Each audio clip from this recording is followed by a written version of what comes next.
जय श्री कृष्ण भक्तों, जय जय श्री हरि। आप सभी भक्तों का स्वागत है इस पावन अवसर पर। ज्येष्ठ पूर्णिमा की दिव्य कथा में, एक ऐसी पावन तिथि की कथा में जो आध्यात्मिक तप और मोक्ष की प्रतीक है। ज्येष्ठ पूर्णिमा व्रत कब रखा जाएगा? पंचांग के अनुसार पूर्णिमा के व्रत में उसी तिथि में चंद्रमा का उदय जरूरी है, इसलिए ज्येष्ठ पूर्णिमा का व्रत 10 जून मंगलवार को किया जाएगा। इस दिन चंद्रदेव की अर्घ्य दिया जाएगा। पूर्णिमा व्रत के दिन चंद्र दर्शन शाम 6:45 पर होंगे। हिंदू पंचांग के अनुसार पूर्णिमा तिथि 10 जून 2025 को सुबह 11:35 पर आरंभ होगी और पूर्णिमा तिथि का समापन 11 जून को दोपहर 1:13 पर होगा।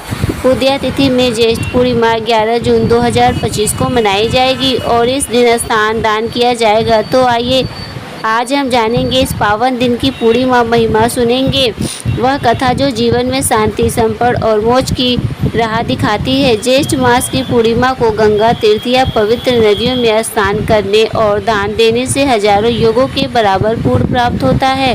धर्मशास्त्रों के अनुसार इस दिन दिया गया अन्न, वस्त्र, जल और स्वर्ण का दान जीवन के पापों का शमन करता है और मोक्ष के द्वार खोलता है। 2025 की पूर्णिमा एक ऐसा अनोखा संयोग लेकर आई। स्नान दान की पवित्रता और हनुमान जी की कृपा दोनों एक के बाद एक हमारी आत्मा, शरीर और जीवन को पवित्र कर सकते हैं। इस दिन व्रत, पूजा, दान और कथा श्रवण से व्यक्ति को अच्छे पुण्य की प्राप्ति होती है। विशेष रूप से इस दिन साधु संत, ब्राह्मणों और जरूरतमंदों की सेवा, उनके चरणों में अन्न, वस्त्र और दक्षिणा का दान करने से जन्म जन्मों के पाप कट जाते हैं। पूर्णिमा की रात को जब चंद्रमा पूर्ण होता है तब मन की भक्ति का प्रभाव भी पूर्ण होता है। मान्यता है कि इस दिन किए गए दान, पुण्य और साधना का फल कई गुना मिलता है। यह दिन आत्मशुद्धि, मानसिक शांति और परिवार की सुख समृद्धि के लिए बेहद प्रभावशाली है। पूर्णिमा पर स्नान व दान करने से शुभ फलों की प्राप्ति होती है। इस दिन किसी पवित्र तीर्थ स्थान पर स्नान करने से मनुष्य पाप मुक्त होकर स्वर्गलोक में जाता है। सनातन धर्म में कोई भी व्रत व उपवास बिना व्रत कथा के अधूरा माना जाता है, इसलिए पूर्णिमा का व्रत करते समय भी कथा अवश्य पढ़नी चाहिए। आइए जानते हैं पूर्णिमा व्रत कथा और हनुमान जी के बुढ़वा मंगल की विशेष कथा के बारे में। जय श्री कृष्ण भक्तों, आप सभी श्रोताओं और का दिन शुभ और मंगलमय हो। इस दिन मंगल कामना के साथ चलिए आज की इस कथा को शुरू करते हैं। पौराणिक मान्यताओं के अनुसार पूर्णिमा का व्रत करने से व्यक्ति को सभी दुख और कष्टों से मुक्ति मिलती है। तो आज हम आपको पूर्णिमा की बड़ी ही दुर्बल कथा सुना रहे हैं, तो आप लोग बड़ी ही श्रद्धा और प्रसन्नचित्त मन के इस कथाओं को पूरा अवश्य सुनिए। श्री कृष्ण ने यशोदा जी को बताया है कि 32 पूर्णिमाओं के व्रत करने से क्या फल मिलता है और सर्वप्रथम इस व्रत को मृत्युलोक में किसने किया था। द्वापर युग में एक समय की बात है कि यशोदा जी ने कृष्ण से कहा, हे कृष्ण, तुम सारे संसार के उत्पन्नकर्ता, पोषणहार तथा उसके सहार करता हो। आज कोई ऐसा व्रत मुझसे कहो जिसके करने से मृत्युलोक में स्त्रियों को विधवा होने का भय न रहे तथा यह व्रत सभी मनुष्यों की मनोकामनाएं पूर्ण करने वाला हो। श्री कृष्ण कहने लगे, हे माता, तुमने अति सुंदर प्रश्न किया है। मैं तुमसे ऐसे ही व्रत को सविस्तार कहता हूँ।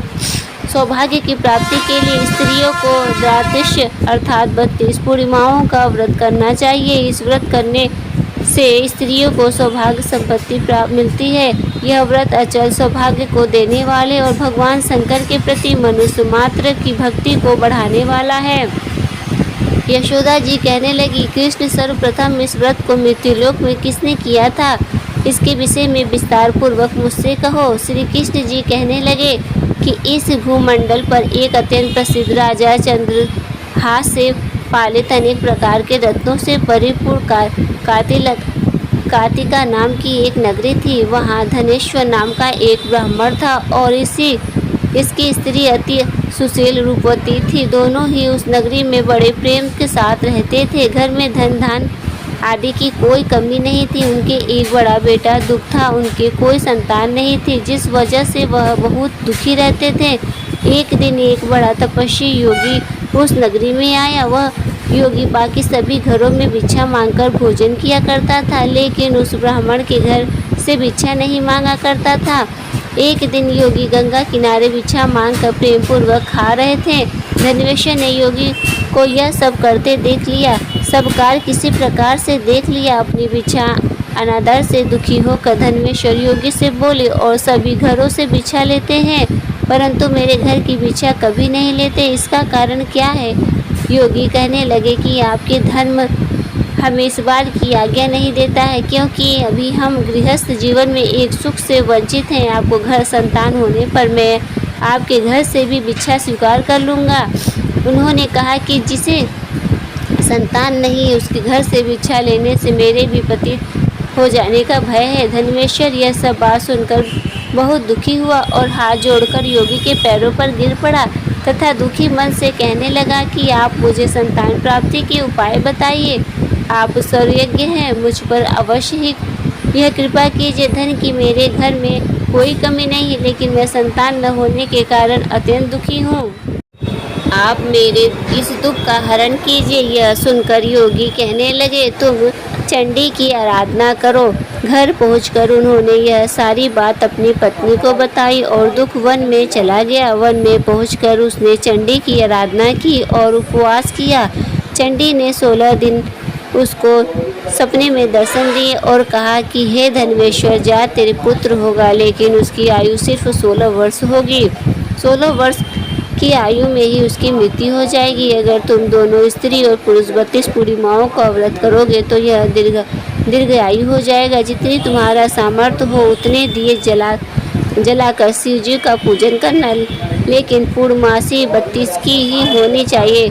सुबह होते ही तुमने इस स्थान के पास एक आम का पेड़ दिखाई देगा, उस पर चढ़कर एक फल तोड़कर अपने घर चले जाना। अपनी स्त्री को इस बारे में बताना। सुबह स्नान होने के बाद वह स्वच्छ होकर शंकर जी का ध्यान करके उस फल को खा ले, तब शंकर भगवान की कृपा से उसको गर्भ हो जाएगा। जब ब्राह्मण सुबह उठा तो उसे उस स्थान पर आम का पेड़ दिखाई दिया और वह उससे फल तोड़ने के लिए चढ़ा, लेकिन वह पेड़ पर चढ़ नहीं पा रहा था। यह देखकर उसे बड़ी चिंता हुई। उसने भगवान गणेश की उपासना की और कहा, हे दयानिधि, आपने भक्तों के विद्रोह का नाश करके उनके मंगल कार्य को करने वाले, दुष्ट का नाश करने वाले, रिद्धि सिद्धि देने वाले, आप मुझे इतना बल दे कि मैं अपनी मनोकामनाएं पूरी कर सकूं। इसके बाद वह पेड़ से फल तोड़कर अपनी पत्नी के पास पहुंचा। उसकी पत्नी ने अपने पति के कहने अनुसार इस फल को खा लिया और वह गर्भवती हो गई। देवी की कृपा से उसे बहुत सुंदर पुत्र पैदा हुआ। उसका नाम उन्होंने देवीदास रखा। माता पिता के हर्ष और शोक के साथ वह बालक बढ़ने लगा। भगवान की कृपा से बालक बहुत ही सुंदर था, सुशील और पढ़ाई लिखाई में भी बहुत ही निपुण था। दुर्गा जी की कथा अनुसार उसकी माता ने 32 पूर्णमासी का व्रत रखा। जैसे ही 16वां वर्ष लगा, दोनों पति पत्नी बहुत दुखी हुए, कहीं उनके पुत्र की मृत्यु न हो जाए। उन्होंने सोचा कि अगर उनके सामने यह सब हुआ तो वह कैसे देख पाएंगे। तभी उन्होंने देवीदास के मामा को बुलाया और 1 वर्ष के लिए देवीदास को काशी में पढ़ने के लिए भेज दिया। 1 वर्ष के बाद उसे वापस लेकर आ जाना। देवीदास अपने माता के साथ एक घोड़े पर सवार होकर चल दिया। उसके मामा को भी यह बात पता नहीं थी। दोनों पति पत्नी ने 32 पूर्णमासी का व्रत किया। दूसरी तरफ मामा और भांजा दोनों रात गुजारने के लिए रास्ते में एक गांव में रुके। उस दिन वह उस गांव में ब्राह्मण की कन्या का विवाह होने वाला था। जिस धर्मशाला में वर और बारात में बाकी लोग रुके हुए थे, उसी धर्मशाला में देवीदास और उसका मामा ठहर गए। उधर कन्या को तेल आदि चढ़ाने के बाद जब लग्न का समय आया तो वर की तबीयत खराब हो गई। वर के पिता ने अपने परिवार वालों से विचार विमर्श करके कहा कि हे देवीदास, मेरे पुत्र जैसा ही है, मैं इसके साथ लगन करा दूं और बाद में बाकी सारे काम मेरे बेटे के साथ पूरे हो जाएंगे। ऐसे कहने के बाद वर के पिता देवीदास को मांगने के लिए उसके मामा के पास गए और उन्हें सारी बात बताई। मामा ने कहा कि कन्यादान में जो कुछ भी मिलेगा वह हमें दे दिया जाए। वर के पिता ने बात स्वीकार कर ली। इसके बाद देवीदास का विवाह कन्या के साथ संपन्न हो गया। इसके बाद वो अपनी पत्नी के साथ भोजन न कर सका और मन में विचार करने लगा कि न जाने यह किसकी पत्नी होगी। यह सोचकर उसकी आंखों में आंसू आ गए। तब वधू ने पूछा कि क्या बात है, आप उदास क्यों हैं? तब उसने सारी बात पत्नी को बता दी। तब कन्या कहने लगी, हे ब्रह्मा, विवाह के विपरीत है, आप ही मेरे पति हैं, मैं आपकी ही पत्नी रहूंगी, किसी अन्य की कभी नहीं। तब देवीदास ने कहा, ऐसा मत करिए, क्योंकि मेरी आयु बहुत कम है, मेरे बाद आपका क्या होगा? लेकिन उसकी पत्नी नहीं मानी और बोली, स्वामी आप भोजन कीजिए। दोनों रात में सोने के लिए चले गए।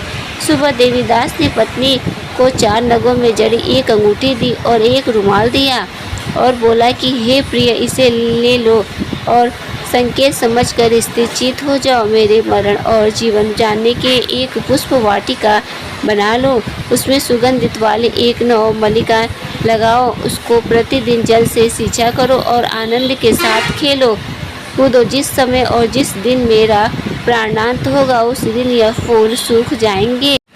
जब ये फिर से हरे हो जाए तो जान लेना मैं जीवित हूँ। यह समझाकर वह वहाँ से चला गया। इसके बाद जब वर और बाकी बाराती मंडप में आए तो कन्या ने उसे देखकर कहा कि ये मेरा पति नहीं है, मेरे पति वह है जिनके साथ रात में विवाह हुआ है, इसके साथ मेरा विवाह नहीं हुआ है। अगर यह वही है तो यह बताए कि मैंने इसे क्या दिया है। साथ ही कन्यादान के समय के आभूषण मिले, उन्हें दिखाए। कन्या की यह सारी बातें सुनकर वह कहने लगा कि मैं यह सब नहीं जानता। इसके बाद सारी बारात भी अपमानित होकर लौट गई। भगवान कृष्ण बोले, हे माता, इस प्रकार देवीदास काशी चला गया। कुछ समय जब बीत गया तो एक सर्प उसको डसने के लिए वहां आया, लेकिन वह उसको काट नहीं पाया, क्योंकि उसकी माता ने पहले ही 32 पूर्णिमा का व्रत कर लिए थे।